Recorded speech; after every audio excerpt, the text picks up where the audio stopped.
Hey everybody, welcome to Postpartum. We are joined by Jess. She wasn't able to make it for the episode. Sorry to talk on top of you. Go ahead and say hi. Hi, I'm excited to be here. So we're going to be reviewing or talking about the episode with Elizabeth Rose, my doula for my pregnancy. It is for episode 11. But I wanted to mention, Cody had said, don't make me TikTok famous because it'll go to my husband's head. And so I just wanted to know if, by this time I said that you were already famous. By the time people are seeing this episode, then, so how have things been going with that? Have you guys kept up the momentum? We're super famous. No, we have not kept up the momentum. It is hard. It is hard to consistently make videos. Yeah. And we send each other videos and we're like, this would be super fun to do, this would be awesome, and then we never do them because we're always exhausted by the end of the night. Yeah, so, that's true. There were a couple that got quite a few views, but I just wonder, the people that really get a lot of views and stuff, are they usually young single guys or something like that, kids? I mean, you don't know. I think there's someone famous TikToker for anyone out there, because I get a lot of. So what TikTok does is they cater the videos you're seeing to you. I don't know how, they must get information somehow, but I get a lot of videos about mom stuff and body positivity stuff, workout stuff, and then attractive guys. So that's what they send me. I always thought that TikTok was just what I see from you guys, cool dances or challenges or something. But there's so much. Yeah, are they just short? Do they have a certain time frame to be considered TikTok? 90 seconds? Yeah, maybe it's 90 seconds. I don't know, but there is a time frame. It's cut off at a certain point. So okay, because I was surprised to hear you say what did you just say? Mom stuff or body positivity or whatever. I always thought it was just I'm super cool and I'm gonna flip this puzzle on my wife. So I have a question. So I mentioned the puzzle. I feel like we should put that in the show notes or something, but you don't want to be famous, so don't make me famous. It really will. My husband will be like, I'm quitting my job and doing TikToks all day, and we just financially can't handle that. So it's probably also good for his mental health to have something a little bit more, dare I say, productive to do with his life instead of just the TikTok. Yeah, isn't that how people say it? The TikTok? I can't believe I just said it that way, because I've heard people say I'm on the TikTok. I'm like, why are they putting a "the" in front of it? And I just did it. It's just rolled off. I've never heard the TikTok. Really? Yeah, Kim Holderness, I think, and what's her name? And that's inappropriate. Meredith Mason. It's Meredith. She's always saying the TikTok, and I'm like, it's not like a entity. That's an old people thing. That's what old people would say. Always put the in front of it. Yeah. I know. That's so funny. That's stuff my mom says. She always says, "Are we going to Costco's?" Multiple of them. She's like, "No, I'm like, it's Costco." She's like, "Well, it's like Smith's." Or Walmart's. But it's not. It's not. The name is not. It's Costco. Yeah. So, do you know, I can't remember, do you guys follow 5 to Love? No. So, they're just like a family that, kind of like these other people that were saying, they do videos and stuff. But anyway, they call it Costco's as well. And they do? He showed, the dad was showing, he was doing a vlog outside of Costco, and he said something like, "We love the Costco's," and he shows the building. It's right there. He's like, "They just forgot the S." And I'm like, at least he's acknowledging it. He's like, "I don't know why they always leave the S's off on these buildings. Why do you always Yeah. That's awesome. Yeah. I'm so glad my mom isn't alone. So I'm not on TikTok at all, but I had something pop up on my feed. She has to say that. We don't believe it. She can be undercover. I'm sorry. No, it was a BuzzFeed article, and they were showing all these TikToks of this new trend that's moms flashing their toddlers. Have you seen those? Yeah, like when you're breastfeeding your baby. Yeah, and like watching their reaction. I'm not sure how I feel about it. Yeah, I can only watch a couple. That's I was like, weird.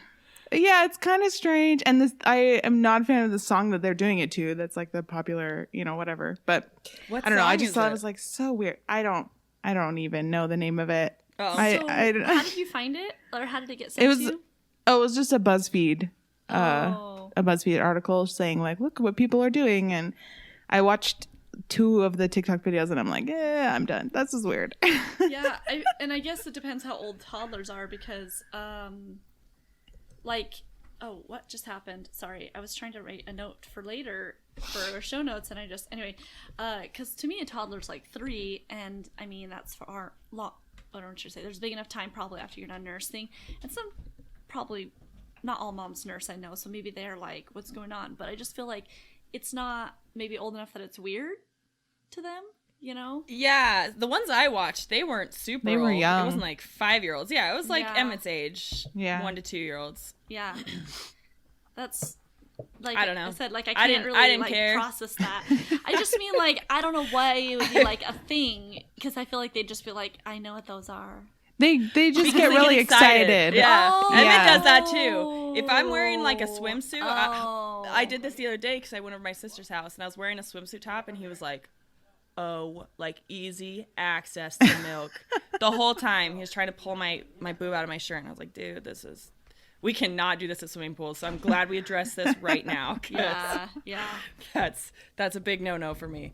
Yeah. think That makes that's a lot cool. more sense. That makes a lot. I was like, is this like some weird like sexual thing? I don't understand why this would be. I mean, it's the internet. You never know. It's the internet. I wouldn't do that video, but I also think, sure, if people feel comfortable doing that, sure. Yeah. Like, Yeah. I don't think interested. I don't think there was anything. I mean, obviously, it didn't show any of the moms. Like, there wasn't anything inappropriate about it. But I just thought it was just a weird thing. Trends. Yeah. Some of the internet trends are just so strange. Like, who would have thought of this? Yeah. Yeah. There was something else I was gonna mention, Cody. I know that in the episode with Elizabeth, you had said we were talking about the strawed Nook water bottle, and we were saying how I commented specifically on how like he sucks really well through it, and I think I mentioned there how that can correlate with good speech, and he's like had this big speech boom, and I don't know if you have any suspicions, but do you think it's like correlated? Possibly. I didn't even think of that, but that's true, because Emmett went from saying, and he doesn't say complete words, but he gets sounds, beginning words of sounds really well, and he's really good at mimicking noises. He went from no words to like 7 words in the matter of a week. And maybe it is because of the like water bottles we were using. I don't know. Yeah, and I mean, I don't know for sure. Right, yeah, you can't know for sure, but I was just thinking of that when I was like reviewing the episode, I was like, That's so true. Yeah. Jamie has already grabbed my water, like my straw, and sucked out of it. Just on his own, like because I hold him and then I have my water like in my hand, and then I feel a tug on it, and he like grabs it in his mouth and got a little bit of water out of it. Cool. So we might just go straight to a straw when he's like starts drinking. Go straight to a straw. I don't know that there's anything wrong with doing that. I just know that I think like on the take and toss cups we have that are strawed, they say 18 months, and I didn't understand why, because I've heard plenty of people that say they get their child is ready by 18 months, so you have to introduce it earlier. But my suspicion is, at least for the take and toss cups, it's because they don't know how to not tip it over and throw it and spill water everywhere. So it's mostly for the sanity of like the parents, because Buddy will take the straw out and like it's got a hole now, of course, and hit it upside down, and his tray's like a pond, and it's frustrating, it's nasty. So but he does well with other strawed things, that have less leaking. So yeah, I think that it's good if people want to jump straight to that. That's great. Does Jamie drink out of bottles at all anymore? No, not really. TJ tried to use a bottle on him. Well, we're not going anywhere. So that's like the main reason, because we're always home. But he tried to use a bottle on him before we started isolation, and he was really fussy and wouldn't take it. And I realized afterwards that we still have the newborn nipple flows on them. So I'm like, oh, well, if we just probably transition those to a higher flow, he'll probably be fine with it. But we just haven't needed to, so he hasn't. Some? Do you need some? No, I have some. Okay. Yeah, I bought the glass bottles that I have. They have the set that I bought has 3 different flows. So is it good. Like newborn 1, 2? I don't know how they just number them, so it's like 1, 2, 3. So I don't know. Oh, interesting. Okay. Brittany, do you give your kids milk? I have tried. They don't take it. They don't drink it. Yeah, so I don't because of that. Yeah, our pediatrician at Emmett's 12-month checkup said that we could start giving him milk, but he still nurses like 4 to 5 times a day, and I just don't think he needs it. I don't know if I have mixed opinions about nutrition, like how valuable it is nutritionally, and I haven't voiced any of that to the WIC dietitians, but I am not bothered that they don't like it. I'm fine with milk personally, you know, like I use it like cow's milk, but I don't think it's something I need to push, especially I mean, they actually, this is no surprise, they like chocolate milk more than regular milk, but I just feel like, I don't know, it's funny because I've been doing the school lunch thing, you know, to help out the school, but then also it helps us, and they give, the first time, I think I've only done it twice, and the first time I did it, they gave us a lot of white milk, and 2 chocolate milks, and then it was reverse this next time. And so I mean, I don't know, I just kind of feel like it's silly to push chocolate milk either, so I'm just kind of using it for other things, but I don't know, it's a weird territory, I feel like, with milk and stuff. And I was talking to the WIC dietitians, and they were saying I can't remember why we were talking about this, but they asked if they drink milk, and I said no, and I felt like I was admitting to like not treating him well or something, you know, like like neglect. Yes. And they were like, well, then don't pick it up. And I was like, I'm not, which I get. They work with lots of different people and different values and things. And so I said, I'm not like just drinking it for us or whatever. But I felt like they were about to say, well, you really need to push it. And I was like, I really don't. I really don't think that needs to be their primary source of calcium or vitamin D or anything like that. So yeah, I too. I mean, just animal products in general, I feel like don't need to be their primary source of nutrients. Yeah. There are lots of other ways to get those, so I'm in the same boat. We tried some almond milk, and Emmett was like into it until he realized that it didn't taste good, and then he was over it. That's funny. Yeah, wait this isn't actually good. I don't want this. I'm not sure. It's like past the experiment stage or the uncertain stage into a definitive no. Please stop. Yeah. I got excited. I was like, oh, he's drinking it good. Like, we can do almond milk. And then it was like 5 minutes later, he just would dump it on the ground. So I have the down low on alternate milks because I can't have dairy. Yeah. And I was doing almond milk, and then now I can't have nuts either. So I went to Costco and I got oat milk, rice milk, and coconut milk. And you can't have soy. And I can't have soy. Yeah, so I can't have soy milk. So I tried those 3, and I actually really like all 3 of them. But for drinking, I really like rice milk because I feel like it tastes exactly like 1% milk. Like even TJ, he's like a little, if you know it's rice, there's a little rice aftertaste. I can't tell a rice aftertaste. Yeah. And I don't know what he means by a rice taste because I don't taste it. It just tastes like 1% milk to me. And it's naturally sweet. So the unsweetened rice milk at Costco is still sweet like milk. Cool. And then oat milk is really good. It's like twice the price. So it's best for like cereals and sweet because it is also naturally sweet. It's unsweetened oat milk. And so it's a little bit too sweet, I think, to drink straight. So it's better for like cereal or oatmeal or whatever. Is it the sweetness like sweetened condensed milk? No, it's not that sweet. Okay.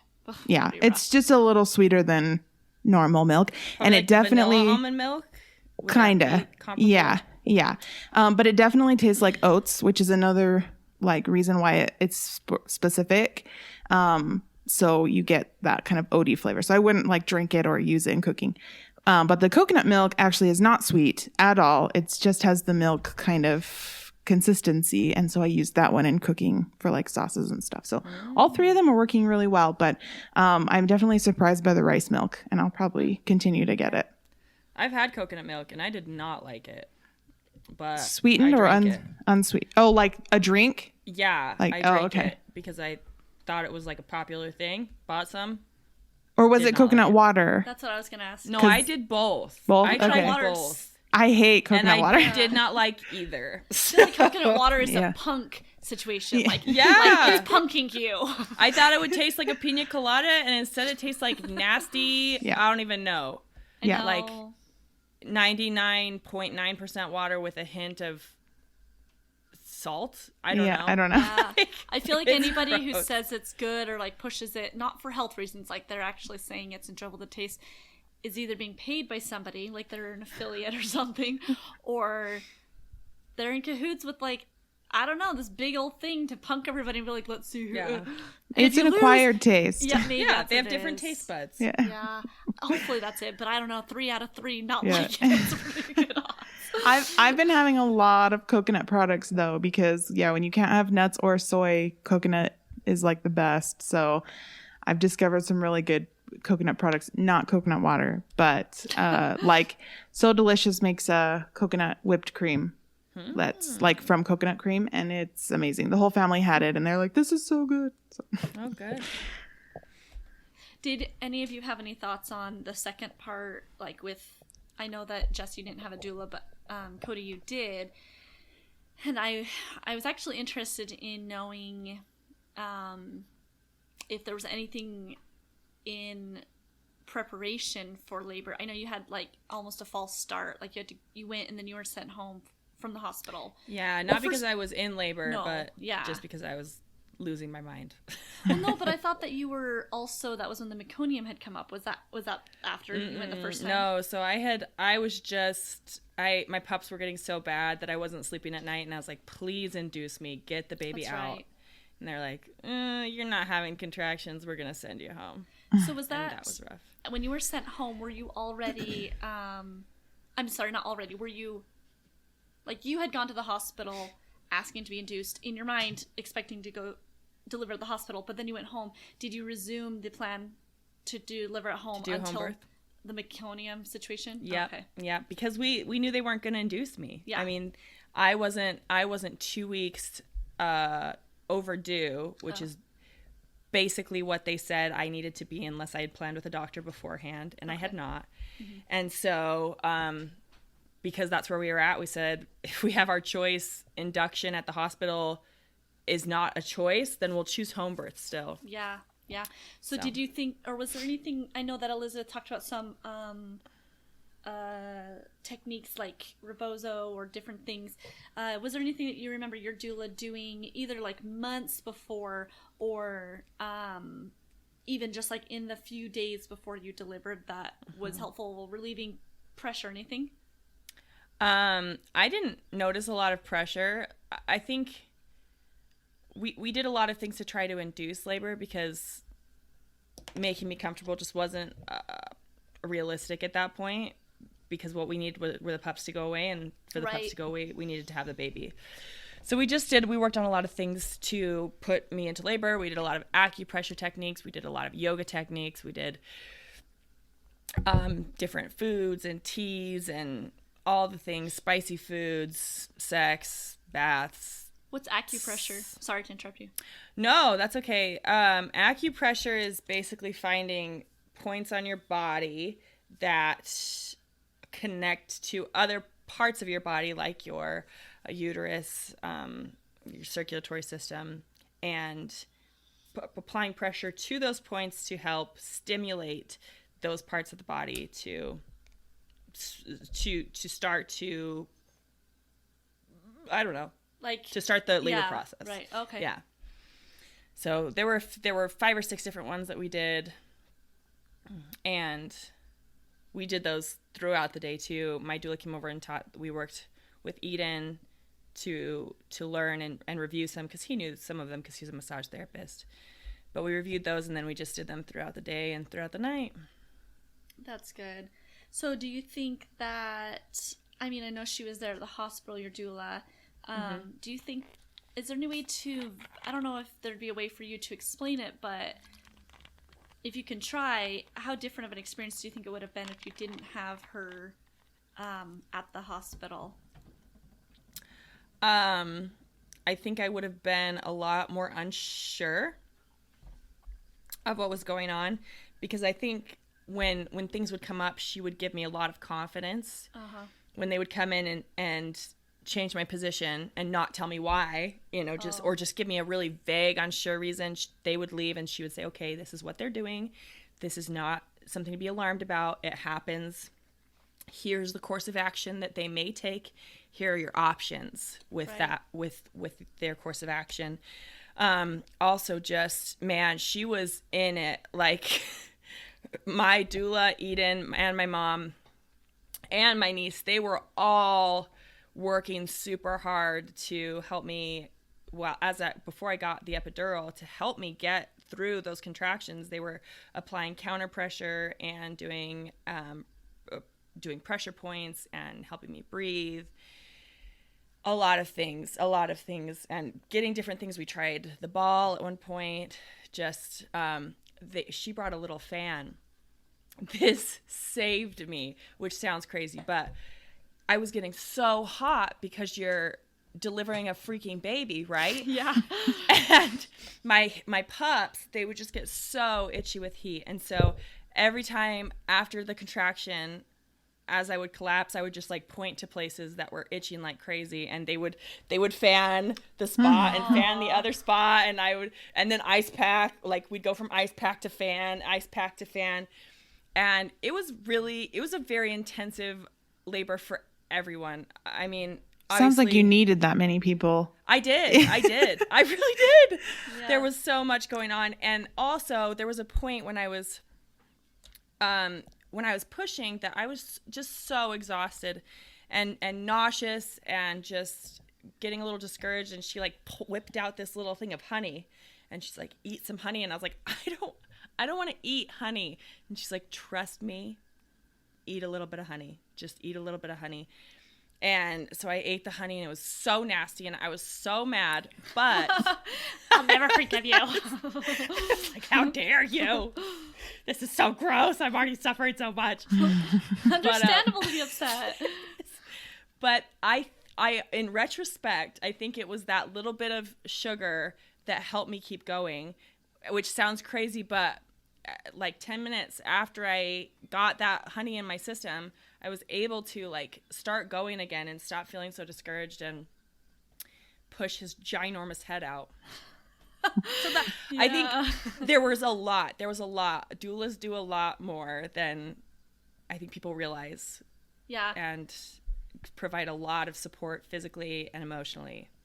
I was talking to Phil yesterday or today about our experience, and I was trying to remember specifically what he was saying, but I was talking about some concerns that I have for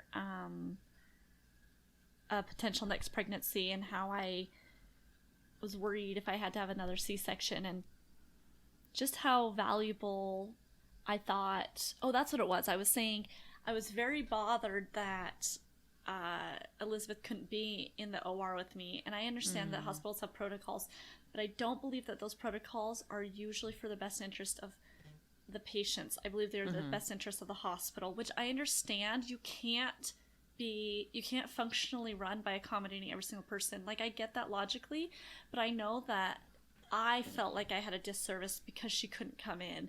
Because if she could have come in, I think I probably wouldn't have been so anxious that I needed to be put out.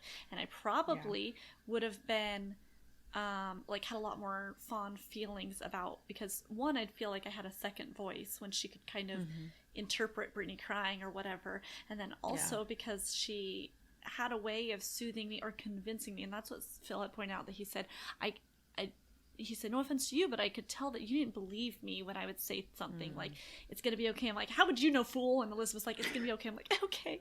You know, like, no joke. And we both know, Phil and I both know. And so if I have another pregnancy, and I think I decided that I'm going to wait to find out, one, if we have multiples again, but two, if the baby, if there's any reason why they're like, if they won't work with me, if there's a medical necessity, like they can tell that early on that I'm gonna have to have a C-section. I don't know how likely that is, because I'm shooting for a VBAC. But if that's the case, then I won't get a doula, and I'll just go hardcore about being put out. But because if they're not allowed in there anyway, then I have to take a different approach, like preparing myself mentally. But if I can do something either in a hospital or birth what are they called? Birthing house? Birth center? Yeah. Birth center. Yeah. Thank you. Or even at home, potentially, if, you know, I can have a doula, then I feel like not only having Phil do another, like, daddy birth coaching class, but having somebody who can really make me feel like you were saying your doula did, like give you confidence, or when you're unsure of something, can explain things in layman's terms. But not just, like, layman's terms, I feel like it's just saying it very plainly. I feel like it's, like, superwoman terms. Like, she's also conveying it in, like, an emotional way, you know, like she's mentally connecting. Yeah, she was giving me a lot of clarity and putting me at ease, you know, even when things got serious, because there was a point where Emmett's heart rate was dropping pretty frequently, and she said, okay, they've come in a few times to change you around. This may be a little more serious.